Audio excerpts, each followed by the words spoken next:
Estamos de volta. O Justiça em Questão de hoje fala sobre meios de hospedagem. Econômicos, despojados e com clima de casa. Em todo o mundo, os albergues possuem mais que clientes fiéis a uma filosofia de hospedagem, mas também padrões a serem seguidos. A reportagem é de Silvana Monteiro. Hostel é o mesmo que albergue, um tipo de hospedagem que passou a existir no Brasil na década de 1960. Em 1971, foi criada a Federação Brasileira dos Albergues da Juventude, que começou a fazer parte do movimento alberguista internacional. Atualmente, a Hostels International é a maior rede de hospedagem do mundo, presente nos 5 continentes. A entidade tem como objetivo, além de oferecer hospedagens de qualidade a baixo custo, a principal missão é promover um intercâmbio mundial de jovens de todas as idades e etnias. A Lei 11.078 de 1990 regulamenta a relação jurídica entre o proprietário e o consumidor desse serviço. Os contratos de hospedagem são uma modalidade prevista no Código de Defesa do Consumidor de prestação de serviço. Então, eles são contratos que estão protegidos na relação de consumo. Todo mundo que oferece uma hospedagem por qualquer valor vai ser enquadrado como fornecedor. E aquilo vai vincular, isso é, tem que cumprir exatamente aquilo que está sendo oferecido. Os hostels são casas de grande porte onde são compartilhados o banheiro e a cozinha. E os quartos podem ser coletivos ou não. Essa turma, por exemplo, veio de São Paulo para conhecer Belo Horizonte. O francês, dono do hostel Lá em Casa, em Belo Horizonte, já viajava pelo mundo usando esse tipo de hospedagem, mas, ao chegar ao Brasil, foi surpreendido. E depois cheguei no Brasil, eu achava na época que tinha quase nenhum hostel no Brasil. Então eu tive a ideia de abrir, porque já estava morando no hostel. Eu passei, acho que em São Paulo, morei 2 meses no hostel. Enfim, estava acostumado e já sabia como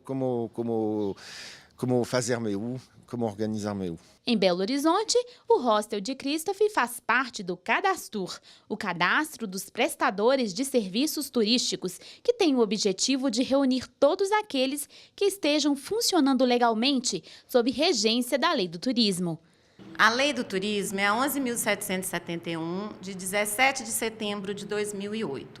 Todo meio de hospedagem é obrigatório se cadastrar no Cadastur. Ele é renovável a cada 2 anos e é gratuito. A Federação Hostels International também usa regras de padronização em 6 pilares: boas-vindas, limpeza, segurança, privacidade e preservação do meio ambiente. Inclusive, o nosso slogan da Hostels International hoje é experiência de viagem e experiência de vida. Ele vai saber que naquela marca ele vai encontrar um local seguro, onde ele vai ser bem recebido, um local limpo, onde existem normas básicas de convivência, bastantes áreas sociais, né, justamente para promover mesmo esse intercâmbio, essa socialização dos nossos hóspedes. No quesito segurança, a magistrada cita a responsabilidade objetiva da hospedagem com os pertences dos hóspedes, mesmo se houver um aviso com os dizeres: não nos responsabilizamos pelo extravio de objetos. São como não escritos, porque acima desses avisos está a lei. E a lei é muito clara, o Código Civil fala que as bagagens dos hóspedes são depositadas, isso é, o hospedeiro ele tem um contrato de depósito ali, ele é responsável, inclusive por ação de terceiros. Se ele for roubada ou se tiver um assalto, ele é responsabilizado objetivamente, independente da culpa dele. Ele vai ter que ressarcir o hóspede porque ele vai estar ali como um depositário. Ele tem que guardar as coisas do hóspede como se fosse um depósito. Christophe leva a sério essa questão da socialização dos hóspedes. Esta outra área aqui do Hostel Lá em Casa, que fica no bairro Santa Teresa, em Belo Horizonte, foi inspirada nas casas de Trancoso, na Bahia. É um espaço mais rústico, onde o hóspede pode encontrar também apresentações culturais e cinema naquele telão. É por características como esta que a psicóloga gaúcha e o marido escolheram se hospedar em hostels. Eu e meu marido, a gente costuma se hospedar em hostels, né? Então, acho que mais por essa liberdade que a gente tem de conhecer as pessoas, de conversar um pouco mais, assim, né? Que é diferente de tu ficar numa posada ou num hotel, que geralmente é mais privado, assim, né? Então a gente gosta um pouco desse ambiente mais à vontade, assim. Este psicólogo destaca que não é só por preço e acomodações simples. Me chama a atenção a descontração, o estilo de vida, as pessoas que procuram também são mais jovens, são mais cabeça aberta, você conhece pessoas, você cresce como ser humano e não tem aquela formalidade de um hotel ou de uma pousada. As empresas devem seguir o Regulamento Geral dos Meios de Hospedagem ditado pelo Instituto Brasileiro de Turismo, Embratur. Mas, apesar das regras, há reclamações. A magistrada cita os problemas mais comuns que chegam à Justiça. Aqui a gente tem trabalhado muito com o problema de falha do serviço no sentido de reservas não cumpridas, a pessoa chega, o hotel está cheio, a qualidade do que ele contratou.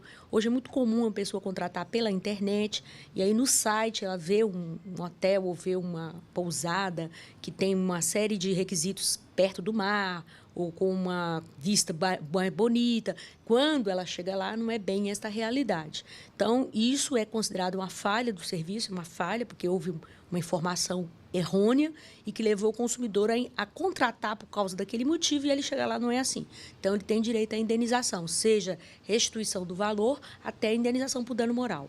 Toda hospedagem deve ser cadastrada no cadastur.gov.br e quem não se cadastra sofre penalidades. Ele vai receber algumas penalidades, como autuação escrita, penalidades, né, escrita, multa de R$ 350 a R$ 1 milhão, cancelamento da classificação e interdição do local.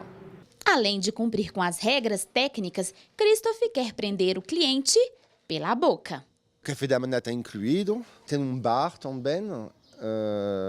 Então, eu cozinho, então aqui eu tento fazer o máximo de coisas caseiras. Então, faço o pão do café da manhã, geleia, os bolos, torta francesa, lasanha caseira.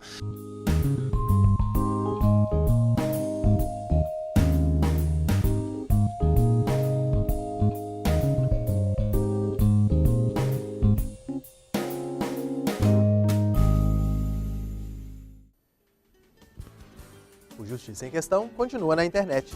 Você pode visitar a página do programa no portal do Tribunal de Justiça de Minas Gerais. Acesse tjmg.jus.br e clique na área Imprensa. As reportagens desta e de outras edições também podem ser vistas no endereço youtube.com/Justiça em Questão. Comente, proponha temas e nos ajude a fazer o nosso próximo programa. Envie um e-mail para justiçaemquestão@tjmg.jus.br. Um grande abraço e até a próxima edição.